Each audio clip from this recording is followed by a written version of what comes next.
Did you know that Google Maps has its own search widget? So if you just tap and hold, and then here you can have Google Maps widget if you have Google Maps app installed, and then you can just install it like this. So here you can see some frequent trips widget. Note before you go, check latest traffic conditions. But then there is like a search in Google Maps widget, which is quite convenient.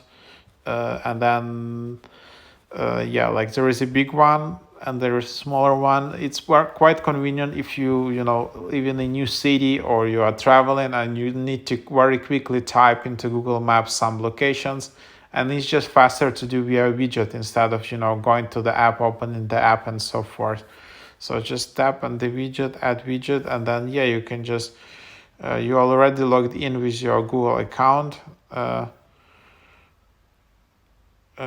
Yeah, then you need to allow this, and then yeah, then you can just tap in this, and then you can just start searching.